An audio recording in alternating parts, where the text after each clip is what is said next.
बहुत बहुत धन्यवाद प्रभु जी आपके। मैं सोच रहा था इतने देर से आपने प्रश्न क्यों नहीं पूछा, बहुत देर से।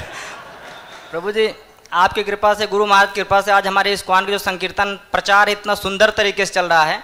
कल मुझे एक मुस्लिम भक्त मिले ओखला में, वो काफ़ी बड़ी पोस्ट पे थे। उन्होंने बताया कि आप इस्कॉन से, मैंने कहा इस्कॉन से हूँ। बोला आपका बहुत बहुत धन्यवाद, आप लोग इतने सुंदर तरीके से प्रचार कर रहे हैं। मैं आपके नेहरू प्लेस मंदिर में आना चाहता हूँ किसी दिन। तो मैंने उनको एक कार्ड दिया, मैंने कहा आप जरूर आइए, आपका वेलकम है। तो बोले हम, मैंने कई जगह बाहर भी जाके देखा, आपके भक्त इतने सुंदर तरीके से रोडों पे नाचते हैं, बुक बांटते हैं, कोई स्वार्थ नहीं होता है। तो मैंने कहा आपका बहुत बहुत धन्यवाद, आपने जितने अच्छे से देखा भक्तों को। बोला मैं आपके भक्तों से बहुत ज़्यादा प्रभावित हुआ हूँ, अब मैं आपके इस्कॉन में जुड़ना चाहता हूँ। हरे कृष्णा प्रभु जी। आपका दर्शन हो गया उनको इसलिए? नहीं प्रभु जी, आपकी कृपा है प्रभु जी कि मैं जहाँ भी मिलता हूँ, आपके प्रभाव के कारण वो जुड़ना चाहते हैं। केवल आपके लेक्चर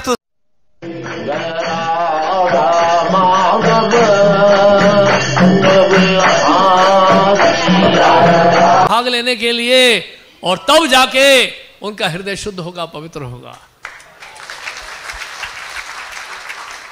तब वो वृत्तासुर का जो उन्होंने वध किया, उस वध का जो परिणाम भुगत रहे हैं, वो आज भी उस परिणाम से वो छुटकारा पाएंगे। संकीर्तन यज्ञ में भाग लें तो इंद्र भी आएंगे, चंद्र भी आएंगे, वायु भी आएंगे, सब आएंगे, देवी देवता गण भी आएंगे, आप भी आएंगे, संकीर्तन में भाग लेंगे और ग्रंथों का वितरण देखिए, करेंगे। फिर देखिए चमत्कार, देखिए पावनानी मनीषिना, महात्माओं को भी शुद्ध करता है ये यज्ञ, दान और तपस्या। तो हमें क्यों नहीं शुद्ध करेगा? आप तो महात्मा हैं ऑलरेडी, महात्मा नहीं है तब भी शुद्ध करेगा। तो आप सबसे रिक्वेस्ट है, ग्रंथों के वितरण के लिए तैयार हो जाइए। कभी कभी मैदानी जंग में उतरना पड़ता है, फ्रंट में जाना पड़ता है आर्मी को। आप सब संकीर्तन आर्मी के सोल्जर्स हैं, श्रील प्रभुपाद जी के सेना में हैं। श्रील प्रभुपाद जी ने आंदोलन ये खड़ा किया है केवल खुद के लिए नहीं, बल्कि पूरे जनमानस के लिए भी। इसलिए ये ग्रंथ जो है हमारे लिए सबसे बड़ा हथियार है, सबसे बड़ा शस्त्र है हमारे लिए, ग्रेटेस्ट वेपन है ये। तो इन ग्रंथों को ना नकारें, ग्रंथों की अवहेलना ना करें, ग्रंथों का अध्ययन अच्छे से करें हम लोग, और ग्रंथों का जो दिव्य ज्ञान है, भगवद गीता का उपदेश है, जनमानस तक पहुंचाने का भरपूर प्रयास करें। हरे कृष्ण। श्रील प्रभुपाद की जय।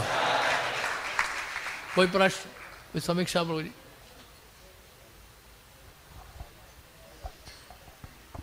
हरे कृष्ण। बोलिए। वेदांत, वेदांत चैतन्य, वेदांत प्रभु, वेदांत। हरे कृष्णा प्रभु जी। सबसे पहले तो आपका बहुत बहुत धन्यवाद प्रभु जी सुंदर प्रवचन के लिए, और आपका दोबारा धन्यवाद कि आपके और ऋषि कुमार प्रभु जी से आज मैं टेंपल में आज आता हूँ। तो मेरा प्रश्न ये है कि मेरा प्रश्न ये है कि इंद्र जैसे देवता भी देहात्म बुद्धि में थे, और आप भी जैसे आपने प्रवचन में बताया, तो हम जैसे जो साधारण व्यक्ति हैं वो देहात्म बुद्धि से कैसे निकल सकते हैं और भय से कैसे मुक्त हो सकते हैं? भले इंद्र हो या कीड़ा हो, दोनों के लिए भक्ति प्रोसेस वही है। भक्ति का प्रोसेस जो है इक्वली एप्लीकेबल है, भले वो इंद्र हो या छोटा सा कीड़ा क्यों ना हो। जो भक्ति का प्रोसेस बताया गया है वो इंद्र भी फॉलो करे और हम भी करेंगे। और भय से मुक्त होने के तभी तो हमने बोला कि देवी देवता भी आते हैं संकीर्तन में भाग लेने के लिए। प्रोसेस वही है।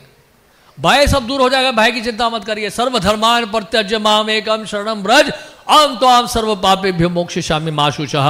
सभी धर्मों को त्याग करके मेरी शरण में आओ, मैं तुम्हें सभी पापों से मुक्त कर दूंगा, डरो मत। भगवान बोल रहे हैं डरो मत। क्यों डर रहे हो आप?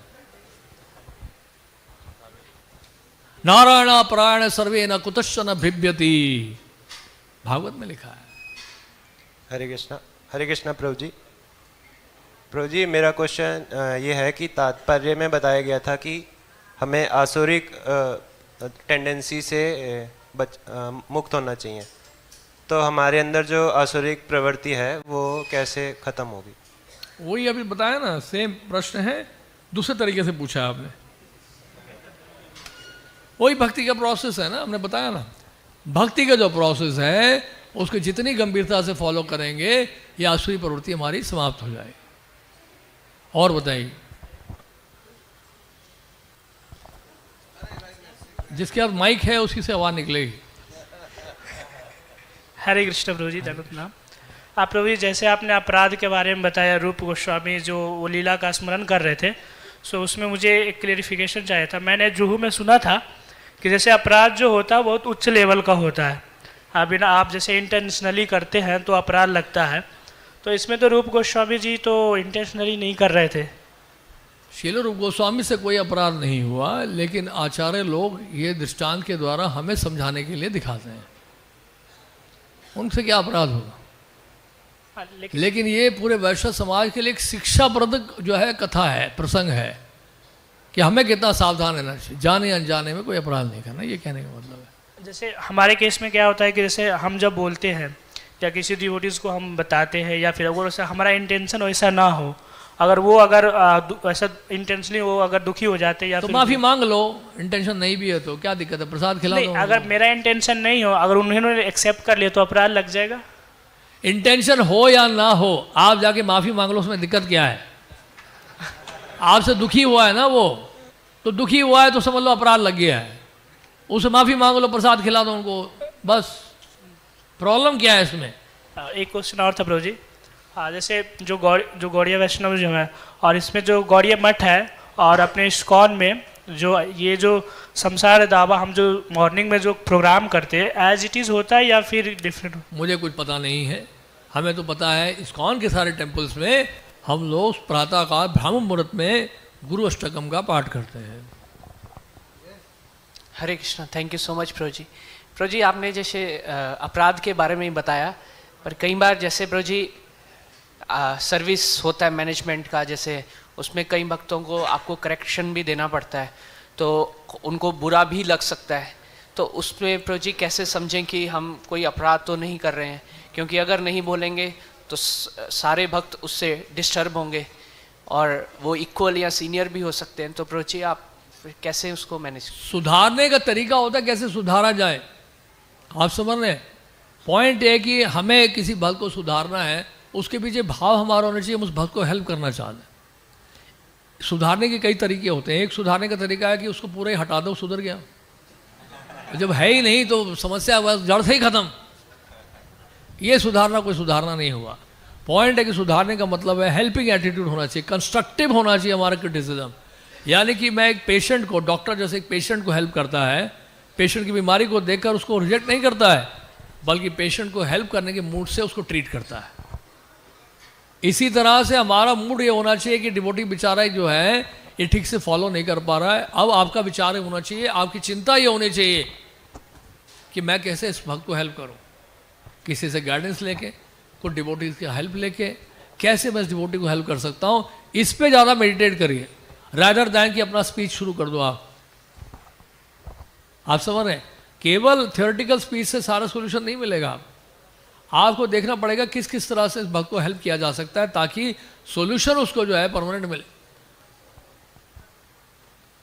तब वो समस्या जड़ से खत्म होगी। नहीं तो क्या है, कहीं ना कहीं फिर दोबारा समस्या खड़ी हो जाएगी। जितना आप कर सकते हैं। दूसरी बात याद रखिएगा, आप कृष्ण का स्थान मत लीजिए। Don't try to replace Krishna. भगवान कृष्ण सुहृदम सर्वभूतानाम है, वो सबके सुहृद हैं, असली हितैषी भगवान कृष्ण हैं, उनका स्थान मत लीजिए। जितना आप कर सकते हैं करिए, बाकी भगवान के हाथ में छोड़ दीजिए। Don't try to become Krishna just because आपको डिवोटी से केयर करना है। कृष्ण बनने की कोशिश मत करिए।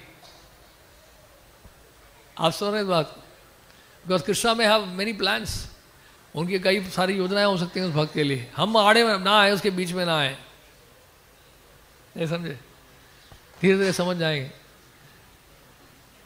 आप भक्त को हेल्प करना चाह रहे हैं, लेकिन भगवान की योजना कुछ और है। हेल्प करने के बहुत सारे तरीके होते हैं ना। आप बोलेंगे भक्त जी बीमार है, इनको रेस्ट करने दीजिए, कोई सेवा मत दीजिए इनको। आप सोचेंगे ऐसा, लेकिन कृष्ण ऐसा नहीं सोच रहे हैं। कृष्ण क्या सोच रहे हैं, ये बीमार हो कुछ भी हो, उसको सेवा नहीं बंद करनी चाहिए। दोनों में डिफरेंस हुआ कि नहीं? नहीं समझे? तो इसलिए कंसल्ट करके करना चाहिए। आप उसको अपंग और असहाय और हैंडीकैप मत बना लो डिवोटी केयर के नाम पे कि मैं इनको हेल्प कर रहा हूं, आप मत टच करो, चम्मच मैं उठाऊंगा। आप मत छुओ, कपड़ा मैं धोऊंगा, आप मत छुओ, झाड़ू मत उठाओ। ऐसा बहुत ज़्यादा अगर आप करोगे ना तो वो व्यक्ति जो है क्या हो जाएगा, आपके ऊपर पूरी तरह से निर्भर हो जाएगा, फिर वो कुछ करने लायक ही नहीं होगा। हमें भक्तों का मनोबल बढ़ाना है, डिटर्मिनेशन बढ़ाना है कि कोई भी परिस्थिति क्यों ना हो वो सेवा अपनी बंद ना करें, कैसे भी सेवा करें। फिजिकली मूव नहीं कर सकते हैं तो वर्बली करें, कैसे भी करें, वो सेवा उनकी बंद नहीं होनी चाहिए। ऐसे स्टैंड स्टिल नहीं होना चाहिए। जब सोते रहो भैया आप बीमार हो, दवाई खाओ, सो जाओ, तो वो मेंटली क्या हो जाएगा, डिमोरलाइज हो जाएगा। हमें उसको कहना है कि दवा भी लो और सेवा भी करते रहो। कितने ऐसे लोग हैं, बड़े बड़े इंडस्ट्रियलिस्ट हैं, कितने बड़े बड़े जो इंडस्ट्रियलिस्ट हैं, उद्योगपति हैं, बिजनेसमैन हैं, वो दवाई खाते हैं, काम करते हैं, बीमारियां लगी हुई हैं दुनिया भर की। उनको होता है कि नहीं होता है? आप जैसे कॉर्पोरेट हाउस में, प्राइवेट कंपनीज में काम करते हैं, एमएनसीज में, वो ये बोलते हैं दवाई यहाँ पे मिल जाएगी, डॉक्टर भी यहाँ मिल जाएगा, आप आ जाओ, ऑफिस में बहुत सारा काम है, यही डॉक्टर भी है हमारे पास, दवाइयाँ भी हैं, गाड़ी आपके लिए भेज देते हैं, आज ये हमारा काम आके निपटा। होता है नहीं होता, बताइए बाहर की दुनिया में। लेकिन जब हम भक्त बनते हैं तभी हमारे जो है हाल चाल थोड़ा सा चाल डाल बदल जाता है हमारा। तो वो ही मूड हमें रखना है यहाँ पर भी, लेकिन यहाँ हम कृष्ण के लिए रख रहे हैं, कृष्ण को समर्पित होने के कारण। तो इसलिए क्या डिमोरलाइज नहीं होना है, ना डिस्करेज करना है किसी को सेवा के लिए। मतलब जैसे तैसे करके उनको किसी ना किसी सेवा में लगाए रखो, बिल्कुल इनएक्टिव मत कर दो कि व्यक्ति बीमार है आप कुछ मत करो भाई, ऐसा नहीं होना चाहिए। नहीं तो क्या है कि फिर आलस आ जाएगा उसके अंदर, वो लेजी हो जाएगा फिर। तो इस तरह का ट्रेनिंग होना चाहिए, इस प्रकार का जो है हमें लोगों को ट्रेन करना चाहिए। और बताइए। हरे कृष्ण प्रभु जी। प्रभु जी, आपने कहा कि भक्ति में आगे बढ़ने के लिए उन्नत भक्त की संग लेना चाहिए, तो क्या इतनी आसानी से हमें उन्नत भक्त की संग मिल सकती है? और अगर मिल भी सकती है तो हम उसे कैसे, इतनी इम्पोर्टेंस और कैसे उसे समझेंगे? फिर राधा पार्षद से प्रार्थना करिए कि उन्नत भक्तों का संग मिले। उन्नत भक्तों का संग मतलब यहाँ पे है ऐसे भक्तों का संग जो हरि गुरु वैष्णव के शरणागत हैं और उनकी इच्छा के अनुसार जो सेवाएं में लगे हुए हैं, ऐसे भक्तों का संग करिए आप। तो वो आप जैसे जैसे भक्तों का संग करेंगे पता चलेगा आपको।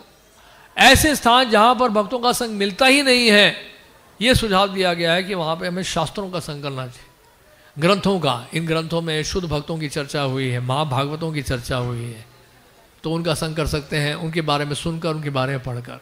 ऐसी परिस्थिति में जहाँ पर भक्तों का संग नहीं मिल रहा है।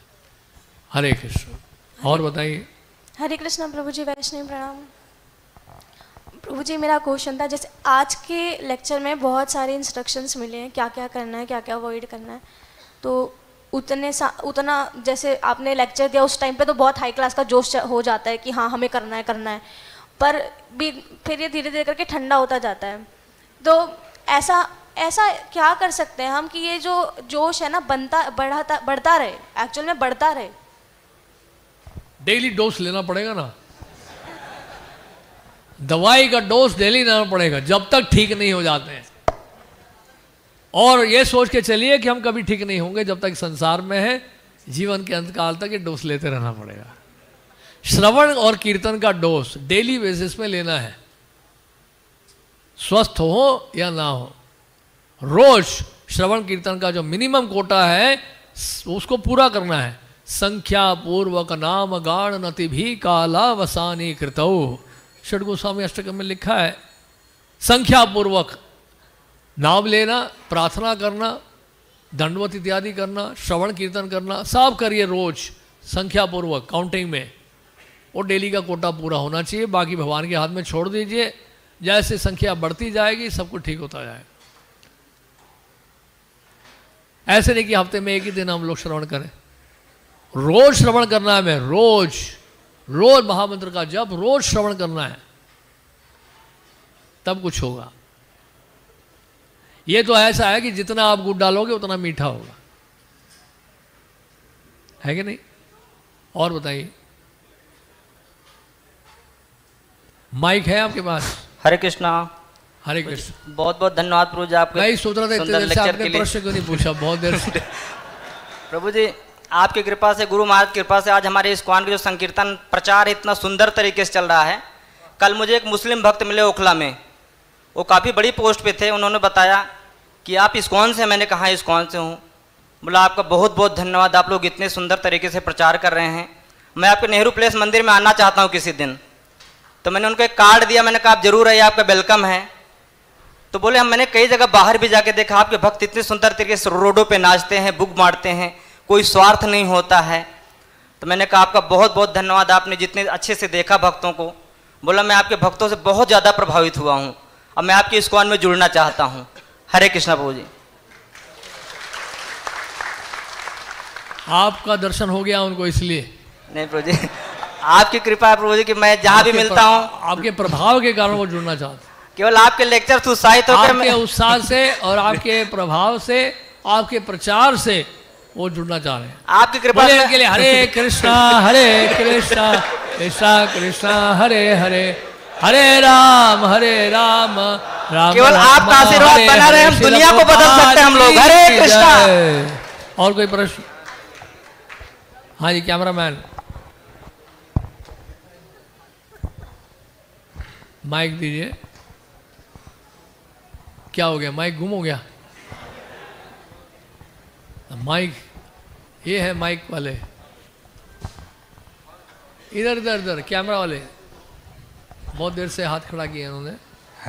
हरे कृष्णा प्रभु जी, धन्यवाद प्रणाम। प्रभु जी, जैसे आपने शुरू में बताया कि असुरों और देवताओं का युद्ध शुरू से चला आ रहा है, तो ये अभी भी हम देख रहे हैं। ऐसे बहुत सारे सो कॉल्ड लोग हैं जो बिना किसी प्रूफ के, बिना किसी आधार के हमारी संस्था पर, मैं नाम नहीं लूंगा, हमारी संस्था पर कुछ भी आरोप लगाते हैं, कुछ भी उल्टी सीधी बातें बोलते हैं, है ना, और उसका कोई आधार नहीं होता है। अगर वो आज हमारे इस लेक्चर पे आ जाए और बैठ जाए तो उतने में ही मात्र में वो भक्त बन जाए। तो ऐसे लोगों के लिए कुछ ऐसा मैसेज प्रभु जी जो जिनके माध्यम से देखिए, हमें ये नहीं सोचना कि लोग क्या सोच रहे हैं, कुछ तो लोग कहेंगे, लोगों का काम है कहना। आपको क्या करना है, अपनी लाइन लंबी खींचनी है। दूसरों की लाइन को काटने में समय बेकार मत बिताओ, ये लाइन काटूंगा, वो लाइन काटूंगा, वो सब इतना समय नहीं है हमारे पास। जैसे श्रील रूप गोस्वामी, श्रील सनातन गोस्वामी जब आए थे ना रूप नारायण सरस्वती शास्त्रार्थ करने के लिए, उन्होंने कहा कि विजय पत्र चाहिए, उनको दे दो।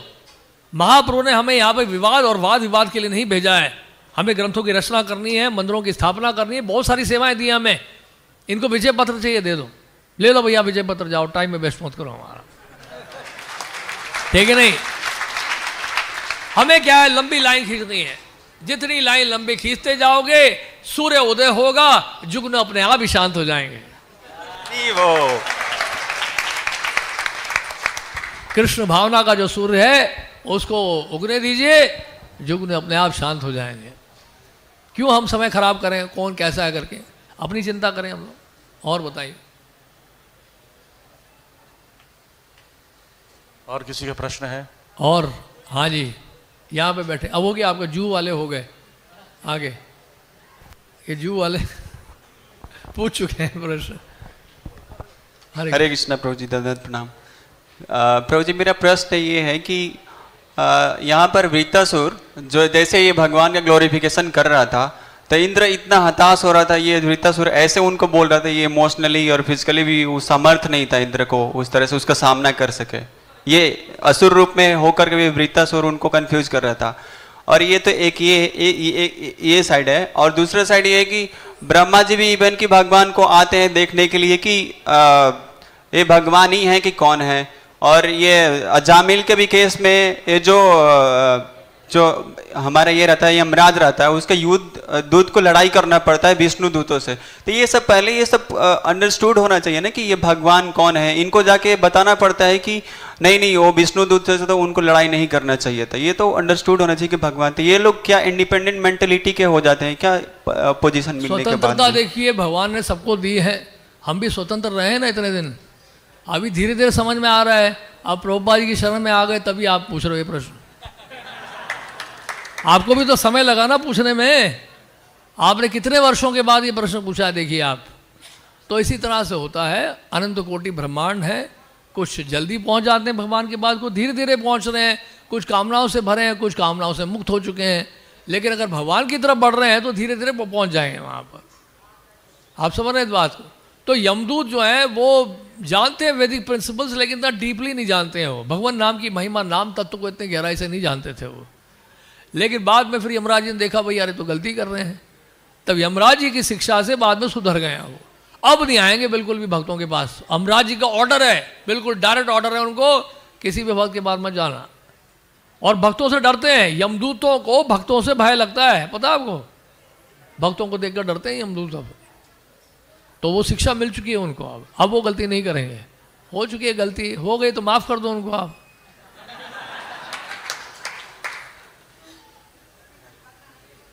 अब नहीं करेंगे वो गलती।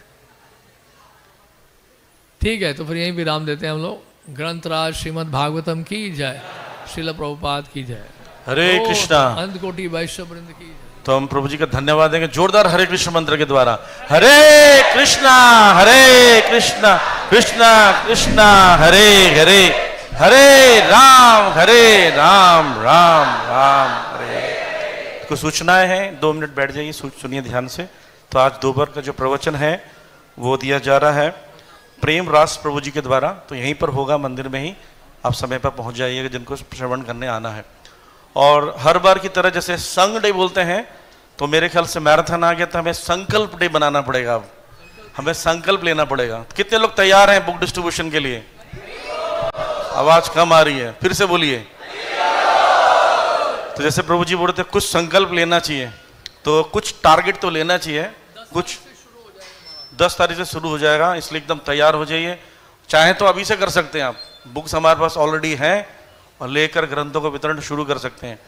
टारगेट लीजिए, कुछ सेंटर्स, कुछ मंदिर ऐसे भी करते हैं, हर डिवोटी 108 भगवत गीता करेगा मिनिमम, मैक्सिमम कितना भी करना। कितने लोग चाहते हैं हो जाए 108? हरि बोल नहीं करना पड़ेगा। ठीक है, फिर से हाथ खड़े कीजिए, कौन करना चाहता है? इधर पीछे वाले भी संकल्प ले रहे हैं पक्का, तो प्लानिंग कीजिए। और जो ऑलरेडी बुक डिस्ट्रीब्यूशन करते हैं हमेशा, उनको 1008 करना चाहिए, ठीक है। और जो 1000 से ज़्यादा करते हैं उनको 5008 करना चाहिए, 10008 करना चाहिए। तो मैराथन जैसे प्रभु जी ने मेंशन किया, बीच में कार्तिक आएगा, तो कार्तिक में लोग भजन में ध्यान देना शुरू कर देते हैं, ज़्यादा माला करेंगे, तपस्या करेंगे। तो एक बार प्रभु जी बता रहे थे कि असली भजन क्या है? संकीर्तन। और संकीर्तन क्या है? ग्रंथों का वितरण भी संकीर्तन है। तो असली भजन क्या हुआ हमारा? बुक डिस्ट्रीब्यूशन, ठीक है। एक और चीज, जैसे भीष्म पंचक आता, कई लोग भीष्म पंचक करते हैं, 5 दिन हम तपस्या करेंगे, फ्रूट्स पे रहेंगे, मिल्क पर रहेंगे, या एकदम भूखे रहेंगे। भीष्म पंचक का भी सबसे अच्छा तरीका, एक डिवोटी ने मुझसे पूछा, प्रभु जी मैं भीष्म पंचक रख सकता हूँ? मतलब बिल्कुल रख सकते हो, हर दिन 100 भगवत गीता करो। तो उसने 500 भगवत गीता किया 5 दिनों में, तो उसका सबसे अच्छा भीष्म पंचक हुआ, राइट।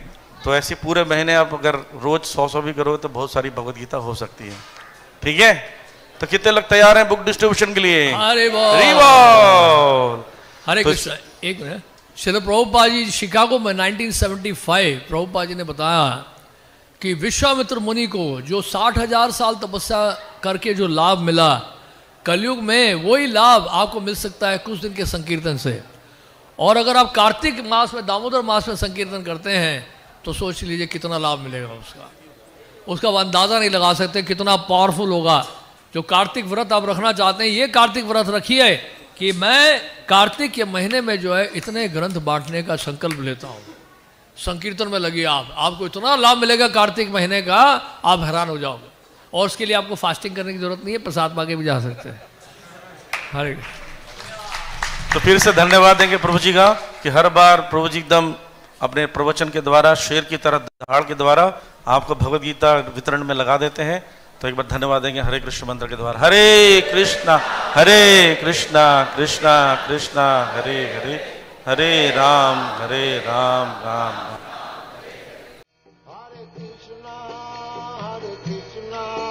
Krishna Krishna